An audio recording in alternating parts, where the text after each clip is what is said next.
So welcome back to this video in which we are going to talk about SIP, SWP, lump sum. ये terms क्या हैं? किसी को इसके बारे में कुछ आइडिया नहीं है तो मैंने मेरे पोस्ट में एक इंस्टाग्राम पोस्ट में इनके बारे में थोड़ा आइडिया दिया है। आज फिर से इनके बारे में बात करते हैं और मेन ये वीडियो क्यों है उसका पर्पस आपको समझा देता हूँ कि मुझे काफ़ी लोगों ने ये चीज़ पूछी है कि उनके पास एक स्पेसिफिक अमाउंट है, लमसम अमाउंट है जो वो कहीं इन्वेस्ट करना चाहते हैं। तो सबसे सेफ तरीका क्या है? सबसे सेफ तरीका क्या है वो अमाउंट को ग्रो करने का, और उसी के बारे में आज बात करेंगे। तो सबसे ज्यादा जो सबके दिमाग में आता है वो है लमसम इन्वेस्टमेंट। लमसम, पहले तो इन तीनों का डिफरेंस देख लेते हैं। लमसम इज आपके पास एक लंप सम पड़ा है। जैसे आपने कहा कि आपके पास 60,000 रुपीज पड़े हैं, वो आप कहीं आप इन्वेस्ट करना चाहते हो सेफली। तो आपको ये आइडिया मिलेगा कि आप लमसम, आप पूरा पूरा पैसा एक ही बार में कोई फंड में इन्वेस्ट कर दें या फिर कोई शेयर्स में इन्वेस्ट कर दें जो आपको 5 साल तक आपके प्रोजेक्टेड रिटर्न्स के आसपास आएगा।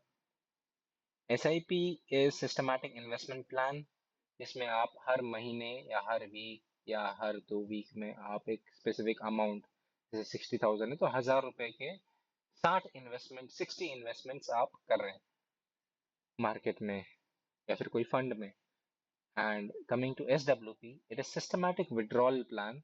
मतलब आपने 60,000 रुपीज डाले हैं और आप चाहते हैं कि उसमें से आपको कुछ पैसा हर महीने मिलता रहे वापस। तो जैसे आपने 60,000 डाले और आप चाहते हो कि आपको 1,000 रुपए हर महीने मिलते रहे, तो that is done through systematic withdrawal plan. तो आइए देखते हैं कि कैसे आपके जो क्वेश्चन है उसका आंसर किया जाएगा कि कैसे लमसम को नहीं यूज करना है, क्यों यूज नहीं करना है, उसका रीजन बताऊंगा। और कैसे SIP और SWP का कॉम्बिनेशन का यूज करके आप अपने इन्वेस्टमेंट्स को मैक्सिमाइज कर सकते हो, आप अपने प्रॉफिट्स को 40 से 50% मैक्सिमाइज कर सकते हैं। Let's learn. सो लमसम क्यों नहीं करना है, आइए देखते हैं। तो सपोज आप आज 60,000 रुपीज ये पॉइंट पे आप निफ्टी मिड कैप, निपॉन या फिर निपॉन का कोई मिड कैप फंड है उसमें आप डालते हैं। इसका वैल्यू आज 227 के आसपास चल रहा है।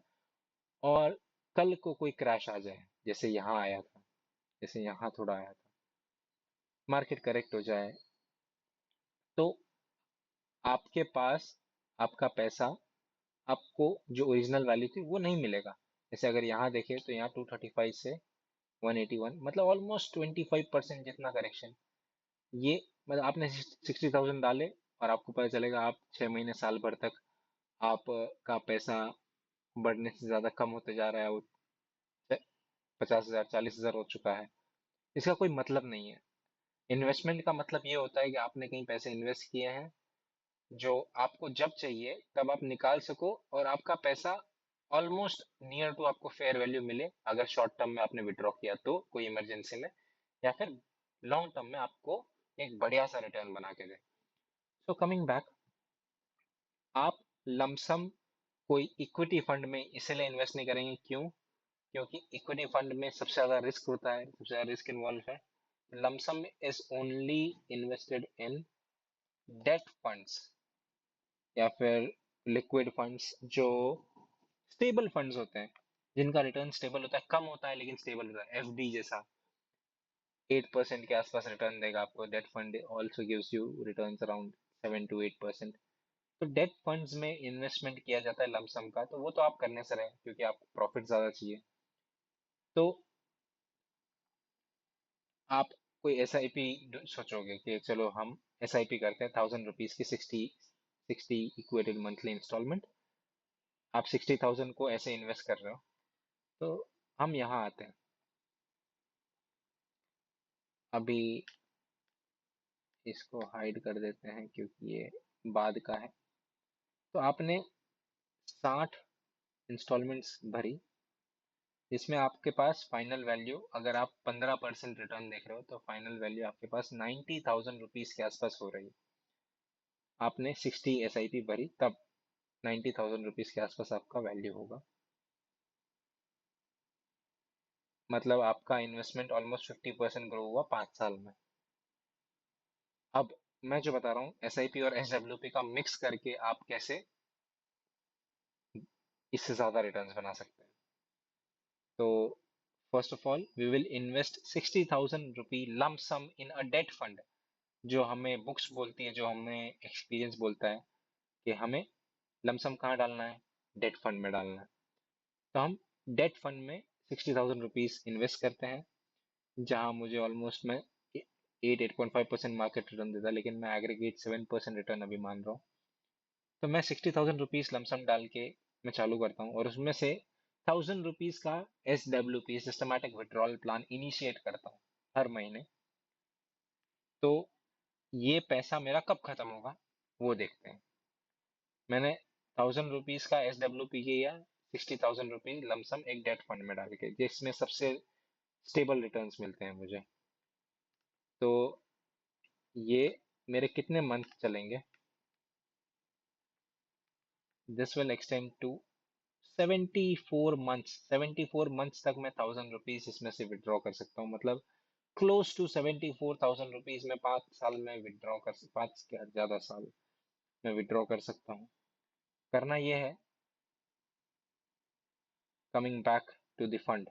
तो SWP SIP आपने समझा। SIP क्यों हम करते हैं और लमसम हम नहीं करते हैं कोई भी इक्विटी फंड में, उसका रीजन बताता हूँ। सपोज आपने ये यहाँ खरीदा, तो आपका ये यहीं पे रह गया प्राइस, आपने 60,000 रुपीज यहाँ इन्वेस्ट कर दिया। लेकिन वहीं आप 1,000 रुपए यहाँ इन्वेस्ट करते हो, 1,000 यहाँ, यहाँ 1,000 यहाँ, 1,000 यहाँ, और 1,000 1,000 रुपए करके आपने ओवर द पीरियड टाइम या ये पीरियड में आपने इन्वेस्टमेंट किया है। तो आपका एवरेज प्राइस इन दोनों के बीच में कहीं इस तरफ हो, यहाँ के आसपास कहीं होगा, जो ना टॉप है ना बॉटम है। तो सबसे ज्यादा बेनिफिट क्या होता है SIP का, कि आपका प्राइस एवरेज होता रहता है हर महीने। तो आपने ना कोई हाई पकड़ा है ना कोई लो पकड़ा है, आपने टाइम के साथ चलते गए हैं, और जो वैल्यू पे आपको चीज मिली है वो आप खरीदते गए हैं। तो SIP में आपने क्या किया है, जो SWP या डेट फंड का 1,000 रुपीज आपने लिया है, उसको आपने एक SIP, मैं यहाँ पे एक ब्लू चिप फंड का रिटर्न ले रहा हूँ। हालांकि मिड कैप या स्मॉल कैप में आपको इससे ज्यादा रिटर्न दिखेगा, लेकिन मैं 15% ही रिटर्न गिन रहा हूँ। 15% आपको कोई भी blue chip flexi cap fund आपको दे सकता है। बढ़िया पोटेंशियल होते हैं ये सब फंड्स में, जो 15% इजी रिटर्न्स आपको देते हैं मिनिमम। तो अगर मैं 1,000 रुपीज का यहाँ जो SWP किया, उसको मैं एक SIP में इन्वेस्ट कर देता हूँ, तो जहां मेरा 5 साल तक में मेरा पैसा खत्म हो रहा था डायरेक्ट, और मैं 90,000 बना रहा था, उसके सामने मुझे 74 मंथ तक मैं इन्वेस्ट कर सकता हूँ, जिसके लिए मुझे 1,22,000 मिलेंगे। तो आपको ये चीज समझ आ रही है कि मेरा कहने का ये मतलब है कि SIP और SWP को कंबाइन करके आप अपना पैसा बचा सकते हैं। आप अपने पैसे को सेफली इन्वेस्ट कर सकते हैं। कैसे, वो भी दिखाऊं कि आपने सपोज पहले महीने में इन्वेस्ट किया, 7वें महीने में क्रैश आता है। क्रैश आने के बाद भी आपका मैक्सिमम पैसा डेट फंड में है। डेट फंड में मार्केट गिरने पे रिटर्न्स बढ़ जाते हैं, और आपका मैक्सिमम पैसा सेफ है। अगर नेट वैल्यू देखें, नेट वैल्यू ये और ये ऐड करके होगा, तो नेट वैल्यू आपको आपका इन्वेस्टमेंट के बराबर ही मिलेगा। इवन इफ मार्केट में कैसा भी करेक्शन आ जाए, आपका नेट वैल्यू कभी भी कम नहीं होने वाला है। तो आपको कोई इमरजेंसी में अगर यहाँ पे सपोज आपको विड्रॉल कर लेना है, आपको पूरा पूरा पैसा निकाल लेना है, तो आप निकाल सकते हो, आपको कोई लॉस नहीं होगा। अगर लॉस होगा भी तो इतना मिनिमल होगा जो आपको हर्ट नहीं करेगा। वहीं आप लमसम अमाउंट आपने अगर ये पॉइंट पे डाला, और यहाँ के बाद अगर क्रैश आया, तो आप जितना क्रैश होगा 20%, 30%, 40% आपके मनी में डिप्रिशिएशन आएगा ही आएगा। तो कहने का मतलब ये है कि आप एसआईपी और एसडब्ल्यूपी को कंबाइन करके आप रिटर्न्स को कैसे मैक्सिमाइज करते हैं वो देखिए। कि जहां आप एसआईपी के सिर्फ कर रहे थे तो आपको 90,000 रुपीज मिल रहे थे 60 महीने के, और वहीं हमने एसडब्ल्यूपी का एक डेट फंड में लमसम डाल के मैंने एक एसडब्ल्यूपी किया, और उस एसडब्ल्यूपी को मैंने एसआईपी की तरह बना दिया। तो मुझे इन दी एंड 1,22,167 रुपीज मिल रहे हैं, which is almost 45% higher than 90,000 rupees which I am getting through SIP. तो ये चीज है। आई होप मैंने जितना सिंपल हो सके उतना सिंपल करके मैंने समझाने की कोशिश की है, और आई होप सबको समझ में आया होगा। काफी ज्यादा इंफॉर्मेटिव वीडियो है, और